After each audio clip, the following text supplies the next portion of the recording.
Good afternoon students.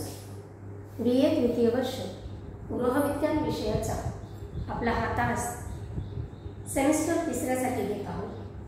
Semester तिसऱ्यामध्ये paper number 6 वस्त्रशास्त्र तंतू ते कापड निर्मितीपर्यंतचा जो प्रवास आहे याच्याशी संबंधित असणारा हा अभ्यासक्रम आहे. याच्यामध्ये आपण युनिट 2 परिसज्जा सुरू केलेला आहे.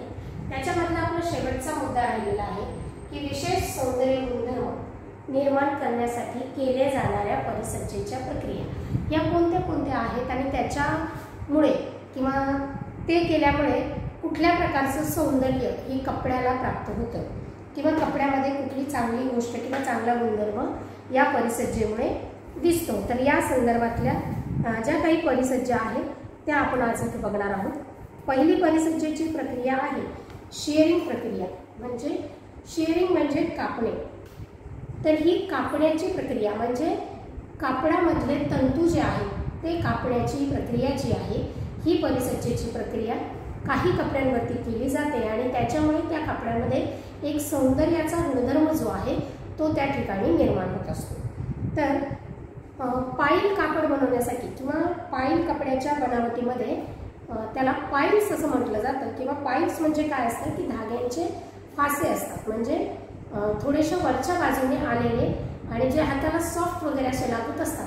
तर असे जे धागे असतात ते असे थोडेसे कपड्याच्या वरच्या लेवलपर्यंत आलेले असतात म्हणून त्याला फासं किंवा पाईल्स असं म्हटलं जातं. ते साधारणपणे कपड्याच्या पृष्ठभागावरती आपल्याला दिसत असतात किंवा आढळत असतात.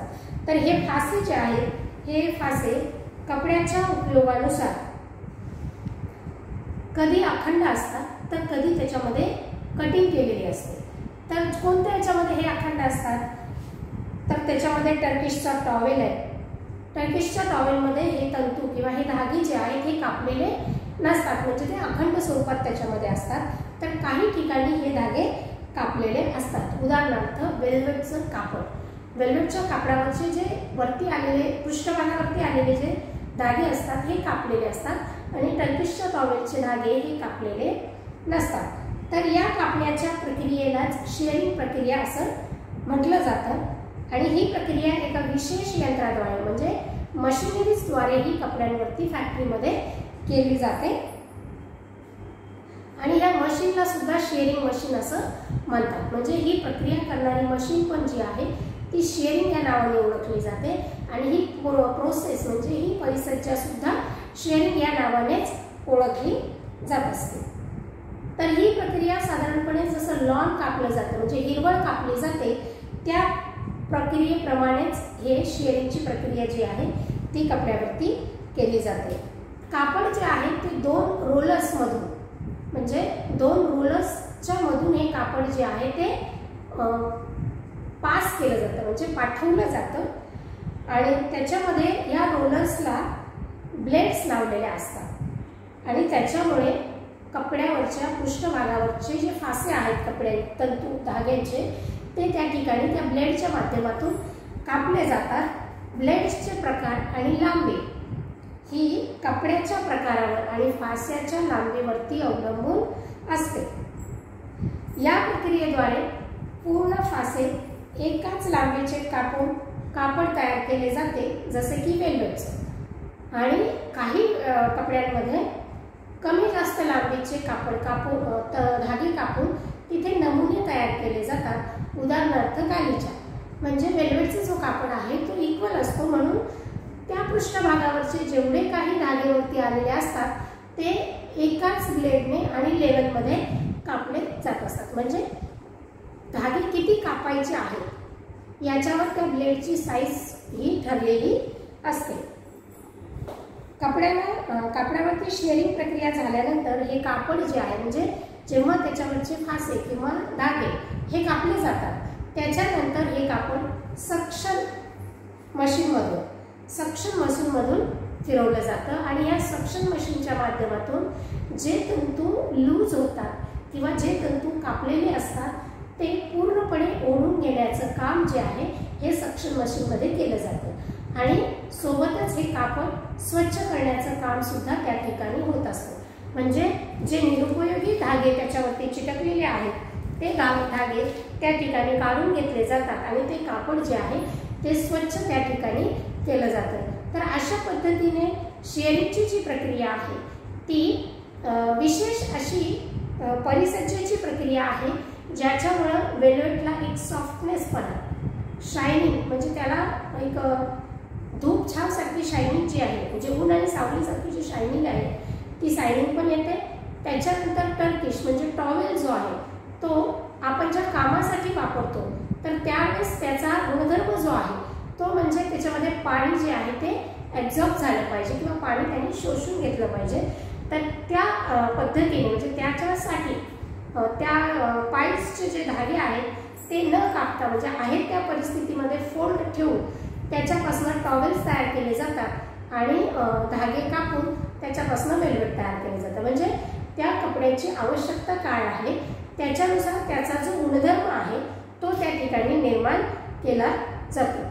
तर विशेष असा गुणधर्म जो आहे की तो म्हणजे त्या कपड्याचं सौंदर्य वाढवण्यासाठी आणि त्याच्यामध्ये एक प्रकारचा जसं टॉवेलमध्ये पाणी शोषण करण्याची क्षमता आणि वेल्वेटमध्ये स्पर्शाला मऊ किंवा दिसायला सुंदर अशा कपड्याची निर्मिती जी आहे, असे गुणधर्म जे आहेत ते या शेअरिंग प्रक्रियेमुळे कपड्यामध्ये हे निर्माण केले जातात आणि त्यालाच विशेष सौंदर्य निर्मितीची परिसज्जेची प्रक्रिया म्हणून ओळखलं जातं। त्याच्यानंतर दुसरी परिसज्जेची प्रक्रिया आहे ती म्हणजे क्रेपिंग। तर आता क्रेपिंग म्हणजे काय की ज्या कपड्याचा पृष्ठभाग जो आहे तो क्रेपच्या कागदाप्रमाणे दिसतो। आता क्रेपचा कागद हा आपल्याला साधारणपणे शाळेमध्ये असतानाच आपल्याला तो माहिती झालेला असतो की साधारण तो कागद हाताला असा खरबडीत लागत असतो, त्याच्यावरती अशा अनिक्वली अशा रेषा असतात आणि त्याला जर असं ओढलं तर त्या रेषा त्या ठिकाणी नाहीशा होऊन त्या ठिकाणी असा प्लेन असा कागद आपल्याला त्या ठिकाणी दिसत असतो आणि साधारण पाण्याने म्हणजे आपल्या ओल्या हाताने सुद्धा तो कापड त्या ठिकाणी तो कागद त्या ठिकाणी फाटू शकतो। म्हणजे हा जो काही क्रेपचा कागद आहे त्या क्रेपच्या कागदाप्रमाणे आपल्याला क्रेपिंग केल्यानंतरचा जो कापड आहे हा त्या पद्धतीने दिसत असतो आणि म्हणून याला क्रेपचे कापड असे म्हटले जाते। क्रेप म्हणजे साधारणपणे त्याच्यामध्ये रेषा निर्माण करणं किंवा स्क्रॅचेस निर्माण करणं असा त्याचा अर्थ होतो। आता हा गुणधर्म जो आहे हा काही वेळा कापड विणताना आणि कापड विणताना खूप जास्त पिळ्याचे धागे वापरून आणता येतो। म्हणजे कापड विणतानाच ही परिसज्जेची प्रक्रिया केली जाऊ शकते, परंतु त्यावेळेस जे तंतू किंवा जो धागा या कापड निर्मितीसाठी वापरला जाणार आहे तर त्याच्यावरती खूप जास्त प्रमाणात पीळ हा दिला जातो आणि ह्या पिळामुळे त्या कपड्यांमध्ये क्रेप कागदासारख्या ज्या लाईन्स आहेत त्या ठिकाणी त्या दिसतात किंवा त्या ठिकाणी त्या निर्माण होत असतात। जी स्थायी स्वरूपाची परिसज्जा असते म्हणजे ही जी काही पिळेच्या माध्यमातून केलेली परिसज्जेची प्रक्रिया जी आहे ती स्थायी स्वरूपाची असते किंवा रासायनिक पदार्थाचा उपयोग करून सुद्धा संपूर्ण कापड किंवा कपड्याच्या काही भागाला आटवून ही परिसज्जेची प्रक्रिया जी आहे ती केली जाते आणि त्यालाच क्रेपिंग असं म्हटलं जातं। परंतु रासायनिक पदार्थांच्या माध्यमातून केली जाणारी क्रेपिंग जी आहे त्याचं स्वरूप हे अस्थायी स्वरूप असतं। म्हणजे कालांतराने ती केलेली क्रेपची प्रक्रिया त्या ठिकाणी कमी होऊ लागते, म्हणजे हळूहळू त्याचा इफेक्ट जो आहे तो त्या ठिकाणी कमी व्हायला लागतो। म्हणून कपड्याला तंतू धाग्याच्या माध्यमातून पीळ देऊन जो क्रेप निर्माण केला जातो तो स्थायी स्वरूपाचा असतो, परंतु रासायनिक पदार्थांच्या उपयोगातून जो क्रेप कपड्यावरती निर्माण केला जातो तो अस्थायी स्वरूपाचा असतो। कॉस्टिक सोड्याचा थर जो आहे तो संपूर्ण कापडावर लावून तो जो कापड आहे तो 2 रोलर्स मधून पुढे सरकवला जातो, तेव्हा त्या कपड्यावरती क्रेपचा इफेक्ट जो आहे तो त्या ठिकाणी दिसतो किंवा येतो। म्हणजे की कॉस्टिक सोड्याच्या द्रावणामध्ये पहिल्यांदा कापड बुडवलं जातं आणि नंतर ते रोलर्स 2 रोलर्सच्या मधून फिरवलं जातं आणि त्या रोलर्सवर जो काही नमुना त्या ठिकाणी तयार केलेला असतो तो नमुना त्या कपड्यावरती छापला जातो। म्हणजे रोलर्स मधून जेव्हा तो कपडा सरकतो तेव्हा त्याच्यामध्ये थोडीशी हटण्याची जी क्रिया आहे किंवा श्रम होण्याची आणि त्याच्यामध्ये रेषा निर्माण होण्याची जी क्रिया आहे ती त्या कपड्यावरती होते आणि त्यालाच क्रेप इफेक्ट असं म्हणतात किंवा ते क्रेपचे इफेक्ट जे आहेत ते रोलर्समधून बाहेर पडणाऱ्या कपड्यावरती दिसून येत असतात। तर दुसऱ्या पद्धतीमध्ये कपड्यावरती कॉस्टिक सोड्याला प्रतिरोध करणारा घटक म्हणून नमुन्याच्या स्वरूपात कपड्यावर लावला जातो आणि हा कापड कॉस्टिक सोड्याच्या द्रावणामध्ये बुडवला जातो। म्हणजे एक पद्धत अशी आहे की कॉस्टिक सोड्याच्या द्रावणात ते कापड बुडवलं जातं आणि रोलर्समधून सरकवलं जातं आणि सरकवलेल्या कापडामध्ये क्रेपचे इफेक्ट दिसतात। तर दुसऱ्या पद्धतीमध्ये काय होतं की कपड्यावरती कॉस्टिक सोड्याला प्रतिरोध करणारा घटक जो आहे तो नमुन्याच्या स्वरूपामध्ये त्या ठिकाणी कपड्यावरती लावला जातो। म्हणजे ज्या स्वरूपाच्या रेषा पाहिजे आहेत त्या स्वरूपाच्या रेषाच्या किंवा त्या क्रेप डिझाईनच्या अनुषंगाने त्याला प्रतिरोध करणारा घटक जो आहे तो त्या कपड्यावरती लावला जातो आणि हे कापड नंतर कॉस्टिक सोड्याच्या द्रावणामध्ये बुडवले जातं। ज्या ज्या ठिकाणी कापडावर कॉस्टिक सोड्याचा प्रतिरोध करणारा घटक लावलेला नसेल त्या ठिकाणी कॉस्टिक सोड्याची क्रिया होऊन त्या कपड्यावरती क्रेप जो आहे क्रेपिंगची क्रिया जी आहे ती होते आणि त्याच्यावरती क्रेपचे नमुने जे आहेत ते दिसायला लागतात। म्हणजे ज्या ठिकाणी कपड्यावरती कॉस्टिक सोड्याला प्रतिरोध करणारा घटक लावलेला आहे तिथे कॉस्टिक सोडा उपयोगी म्हणजे तिथे कॉस्टिक सोड्याचा उपयोग होत नाही, परंतु ज्या ठिकाणी कॉस्टिक सोड्याला प्रतिरोध करणारा घटक लावलेला नाही मग त्या ठिकाणी क्रेपिंगची क्रिया ही होते आणि क्रेपचे नमुने जे आहेत ते त्या कपड्यावरती दिसून येतात। शेवटी कापड गरम रोलर्समधून उष्ण वाफेच्या सानिध्यामधून हे कापड पुढं सरकवलं जातं आणि असं केल्यामुळे कपड्यावरती स्थायी स्वरूपाची परिसज्जा जी आहे ती प्राप्त होते। म्हणजे त्याला स्थायी रूप देण्यासाठी त्या कपड्याला शेवटी गरम रोलर्समधून म्हणजे हीट केलेल्या रोलर्सवरतून उष्णतेच्या माध्यमातून पुढे सरकवलं जातं। म्हणजे जी क्रेपिंगची जी प्रोसेस त्या कपड्यावरती झालेली आहे त्याला स्थायी स्वरूप देण्यासाठी त्याला उष्णतेच्या माध्यमातून प्रवाहित केलं जातं आणि मग जी केलेली क्रेपिंग असते ती त्या ठिकाणी स्थायी स्वरूपाची तयार होत असते।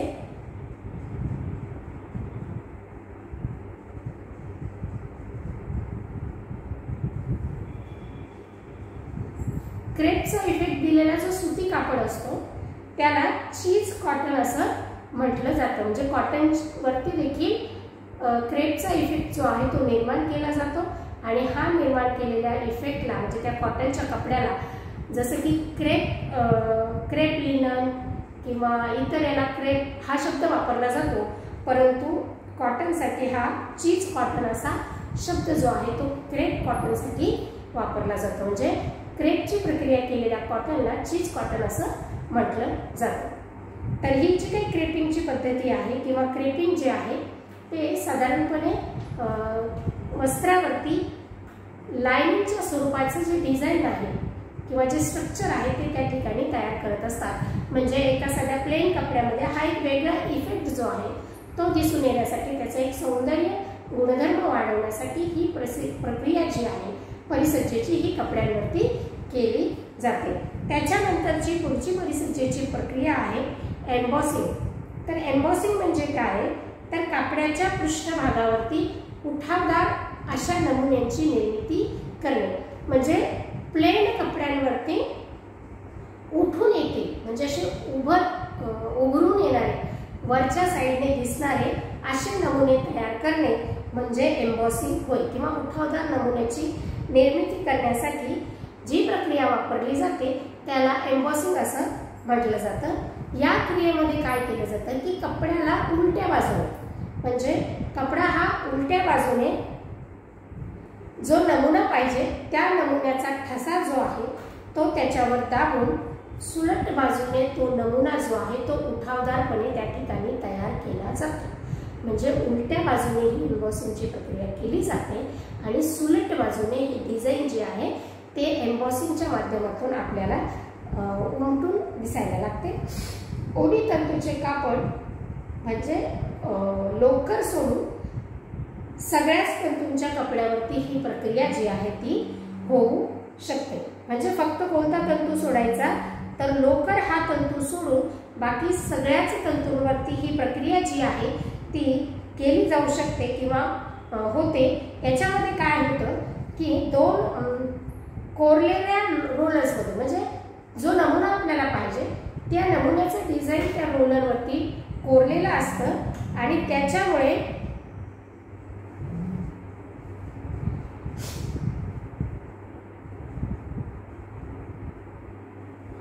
दोन रोलरपैकी एका रोलरवर नमुन्याचा भाग वर आलेला असतो, तर दुसऱ्या रोलरवर पहिल्या रोलरचा नमुना हा वर आलेल्या भागाच्या खाच्यामध्ये बसत असतो.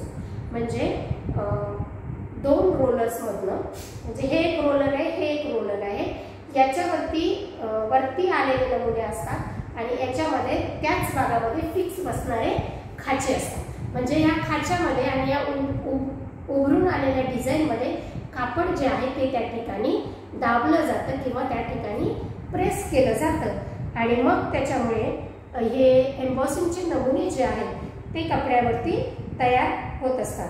आणि याच्यामधनं कापड जेव्हा सरकवलं जातं तेव्हा दोन्ही रोलरमध्ये जो दाब असतो तो दाबले जातात आणि ठशाच्या आकाराप्रमाणे त्या ठिकाणी नमुने जे आहेत ते निर्माण होतात.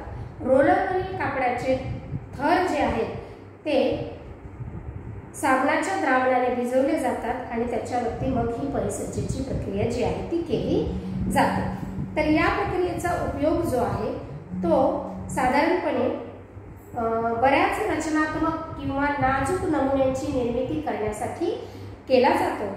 तापसंज्ञाशील तंतूचा कपड्यांवरती तप्त रोलर्सचा म्हणजे उष्ण रोलरचा वापर केल्याने ही प्रक्रिया जी आहे ती स्थायी स्वरूपाची तयार होत असते.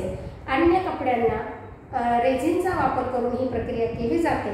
स्थायी स्वरूपाची होत असलेली ही प्रक्रिया रंगवण्याच्या व छपाईच्या प्रक्रियेपेक्षा थोडीशी स्वस्त ही या ठिकाणी असते. म्हणजे एम्बॉसिंगची ही प्रक्रिया जी आहे ती थोडीशी स्वस्त या ठिकाणी असते आणि साधारणपणे कापडामध्ये हा उठावदार नमुना म्हणजे एम्बॉसिंगचा नमुना जो तयार केला जातो त्याच्यामुळे कपड्यामध्ये एक वेगळ्या स्वरूपाचं सौंदर्य जे आहे ते या ठिकाणी निर्माण होत असतं. म्हणजे एम्बॉसिंग ही प्रक्रिया जी आहे परिसज्जेची ही विशेष अशी परिसज्जेची प्रक्रिया आहे की ज्याच्यामुळे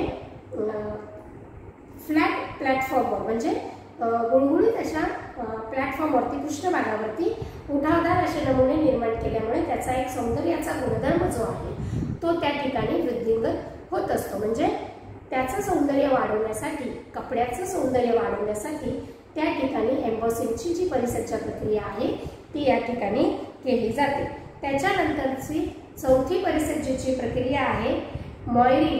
तर मॉयरिंग म्हणजे काय, तर या प्रक्रियेमुळे कपड्यावरती मृगजळाप्रमाणे पाण्याचा आभास जो आहे तो या ठिकाणी निर्माण होत असतो. म्हणजे पाण्यासारखा म्हणजे मृगजळ म्हणजे काय की पाणी असल्याचा भास म्हणजे पाण्याच्या लहरी ज्या आहेत त्या असल्याचा भास जो आहे तो कपड्यांवरती निर्माण केला जातो आणि म्हणून याला मॉयरिंग असे म्हटले जाते.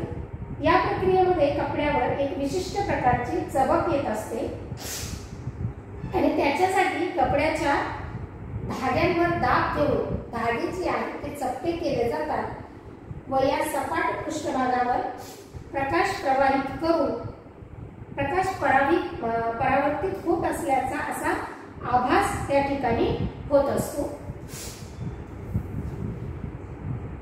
कॉवर आणि लॅगरमन यांच्या मते या परिसज्जेकरिता मॉयर कॅलेंडरचा उपयोग केला जातो. कपड्याची दुहेरी घडी करून कापडाचे काठ शिवले जातात व हे कापड गरम आणि गुळगुळीत रोलर्समधून सरकवले जाते. रोलरच्या 8 ते 10 टनाच्या दाबामुळे कपड्याचे दोन्ही पदर एकमेकांवरती दाबले जातात व मॉयर नमुन्याची निर्मिती त्या ठिकाणी होत असते. तापसंज्ञाशील वस्त्रावर कायमची मॉयर परिसज्जेची निर्मिती होते. रेप विणलेल्या कपड्यावरती ही प्रक्रिया चांगल्या पद्धतीने दिसून येते किंवा उठून दिसते. म्हणजे की मॉयर म्हणजे की कपड्यांवरती पाणी असल्याचा, मृगजळाप्रमाणे पाण्याचा आभास जो आहे तो त्या कपड्यांवरती निर्माण केला जातो, त्याला मॉयरिंग असं म्हटलं जातं. यानंतरची परिसज्जेची एक प्रक्रिया आहे ती म्हणजे नॅपिंगची. म्हणजे ही विशेष सौंदर्य गुणधर्म निर्मितीची सगळ्यात शेवटची परिसज्जेची प्रक्रिया आहे ती म्हणजे नॅपिंग. ह्याच्यामध्ये कपड्याच्या पृष्ठभागावर तंतुमय गुणधर्म निर्माण करण्याकरिता ही परिसज्जेची प्रक्रिया केली जाते. म्हणजे कपड्याचा जो स्वच्छ, गुळगुळीत आणि सॉफ्ट असणारा जो भाग आहे त्याच्यावरती तंतुमय गुणधर्म म्हणजे त्याच्यावरती तंतू असल्याचा गुणधर्म निर्माण करण्यासाठी ही नॅपिंगची परिसज्जेची प्रक्रिया जी आहे ती कपड्यावरती केली जाते. या प्रक्रियेनंतर कपड्यावर लुसलुशीत असे तंतू दिसत असतात. या प्रक्रियेमध्ये कापड बनावटीत कमी पिळाचे आणि आखूड तंतूचे बाणे वापरून वस्त्र बनावट केली जाते. म्हणजे ताण्यामध्ये जेव्हा बाणा वापरला जातो, म्हणजे जेव्हा आडवा धागा वापरला जातो, तर या धाग्याला कमी पीळ देऊन आणि आखूड तंतू म्हणजे छोटे छोटे तंतू जे आहेत ते या ठिकाणी वापरून कपड्याच्या वरती छोट्या छोट्या गाठीच्या स्वरूपामध्ये एक गुबगुबीतपणा जो आहे तो त्या तंतूच्या माध्यमातून तयार केला जातो आणि त्याला नॅपिंग असं म्हटलं जातं. जेणेकरून पृष्ठभागावरती तंतू ओढणे सोपे जाते आणि त्यानंतर तंतू कधी उलट तर कधी सुलट अशा दोनही बाजूने ओढले जातात. म्हणजे जे आखूड तंतू असतात किंवा ज्याला पीळ कमी दिलेला असतो हे तंतू कधी समोरच्या बाजूने तर कधी मागच्या बाजूने, म्हणजे कधी उलट बाजूने तर कधी सुलट बाजूने हे ओढले जात असतात. कपड्याच्या पृष्ठभागावर तंतू असल्यास हे वस्त्र उबदार नसते. कपड्यांवरील हे तंतू जे आहे ते फुजी म्हणून ओळखले जात असतात. त्यामुळे कापड जो आहे तो नरम बनत असतो, म्हणजे सॉफ्ट बनत असतो. फजच्या जाडीवर म्हणजे थिकनेसवरती, कपड्याच्या थिकनेसवरती कपड्याचा उबदारपणा हा अवलंबून असतो. जास्त पिळाचे धागे जर वापरले तर ही प्रक्रिया त्या ठिकाणी नीटपणे दिसून येत नाही, म्हणजे दृष्टीला ती स्पष्ट अशी दिसून येत नाही. आणि या प्रक्रियेमुळे कापडाची चमक कमी होत असते, परंतु या कपड्यावरचे डाग काढणे जे आहे ते सोपे जातात आणि कपड्याच्या विणीचे दोष देखील या ठिकाणी झाकले जातात किंवा झाकता येतात. कपड्यांवरती ही परिसज्जा करताना वस्त्र जे आहे ते 2 रोलर्समधून सरकवले जाते. त्यापैकी एक रोलर जो आहे तो वाकड्या तारा, त्याच्यावरती रोलरला वाकड्या तारा लावलेल्या असतात आणि या तारांमुळे कपड्यातून तंतू बाहेर ओढले जातात आणि या प्रक्रियेमुळे कापडाची पोत जे आहे, टेक्स्चर जे आहे ते सॉफ्ट किंवा मऊ तयार होत असते. म्हणजे जे फ्रंट साईडने आणि बॅक साईडने जे दोरे ओढले जातात त्याच्यासाठी किंवा जे धागे ओढले जातात त्याच्यासाठी रोलर्समध्ये तार लावलेली असते आणि त्याच्यामुळे हे ओढून त्याच्यामध्ये कपड्यांमध्ये एक प्रकारचा सॉफ्ट, हा जो सॉफ्टनेसपणा जो आहे तो नॅपिंग या विशेष परिसज्जेच्या प्रक्रियेच्या माध्यमातून केला जातो. तर आजच्या या तासिकेमध्ये आपण हा युनिट जो आहे, जो युनिट नंबर 2 परिसज्जेचा, हा आपण या ठिकाणी संपवला आहे. या युनिटमध्ये सुरुवातीला आपण परिसज्जेच्या व्याख्या बघितल्या होत्या, म्हणजे नेमकं परिसज्जा म्हणजे काय हे आपण बघितलं होतं. त्याच्यानंतर परिसज्जेचे काय उद्देश आहेत हे आपण बघितलेलं आहे. परिसज्जेचे उद्देश जे आहे ते बघितल्यानंतर आपण परिसज्जेचे प्रकार, टाइप्स ऑफ फिनिशेस या संदर्भात बघत असताना 2 प्रकारच्या वर्गीकरण जे आहे ते आपण बघितलं होतं. पहिलं वर्गीकरण म्हणजे जी प्रक्रिया किंवा जी परिसज्जा त्या वस्त्रावरती केलेली आहे ते वस्त्र किती काळपर्यंत त्याच्याशी संबंधित राहणार आहे, म्हणजे ती परिसज्जेची प्रक्रिया किती काळापर्यंत त्या वस्त्रावरती टिकून राहणार आहे याच्या आधारावरती 4 प्रकारच्या परिसज्जेच्या प्रक्रियेमध्ये 4 प्रकारामध्ये परिसज्जेच्या प्रक्रियांचं वर्गीकरण केलेलं आहे. त्याच्यानंतर दुसरा प्रकार जो आहे तो म्हणजे मूलभूत परिसज्जा आणि दुसरा म्हणजे विशेष परिसज्जा। या परिसज्जेच्या माध्यमातून कपड्यांमध्ये, तंतूंमध्ये किंवा धाग्यांमध्ये विशेष प्रकारचे गुणधर्म जे आहेत ते निर्माण केले जातात। ते त्याच्यामध्ये उपलब्ध नसले तरी उपयोगितेच्या दृष्टिकोनातून ते आवश्यक असल्यामुळे या परिसज्जेच्या माध्यमातून कपड्यांमध्ये तसे गुणधर्म जे आहेत ते निर्माण केले जातात। आणि त्याच्यानंतर याचा शेवटचा जो मुद्दा होता परिसज्जेच्या प्रकारामधला तो म्हणजे विशेष परिसज्जेमध्ये सुद्धा विशेष सौंदर्य निर्माण करण्यासाठीच्या परिसज्जेच्या प्रक्रिया। म्हणजे विशेष परिसज्जेच्या प्रक्रियेमध्ये त्या कपड्यामध्ये असे गुणधर्म निर्माण केले जातात की जसं उदाहरणार्थ वॉटरप्रूफ कपडा, त्याच्यानंतर फायर रेजिस्टन्स कपडा, त्याच्यानंतर रिंकल रेजिस्टन्स म्हणजे त्याच्यावरती कधी घड्याच पडणार नाही, त्याला कधी इस्त्रीची गरजच पडणार नाही, अशा स्वरूपाच्या विशेष परिसज्जेच्या प्रक्रिया या कपड्यांवरती केल्या जातात। परंतु अशा कपड्यांमध्ये चांगल्या पद्धतीचं सौंदर्य म्हणजे विशेष सौंदर्य निर्मितीसाठी ह्या आपण आता इथे ज्या 5 परिसज्जेच्या प्रक्रिया बघितलेल्या आहेत, ज्याच्यामध्ये पहिली आहे शेअरिंग प्रक्रिया, दुसरी आहे क्रेपिंग, तिसरी आहे एम्बॉसिंग, त्याच्यानंतर चौथी आहे मॉयरिंग आणि पाचवी आहे नॅपिंग। तर ह्या 5 अशा विशेष सौंदर्य वस्त्रामध्ये निर्माण करण्यासाठी या 5 परिसज्जेच्या प्रक्रियांचा उपयोग हा केला जातो। आज या ठिकाणी आपण हा आपला दुसरा युनिट जो आहे तो या ठिकाणी संपत आहे। पुढच्या युनिटमध्ये आपण नवीन टॉपिक किंवा नवीन युनिट घेऊन पुन्हा भेटू। तोपर्यंत धन्यवाद।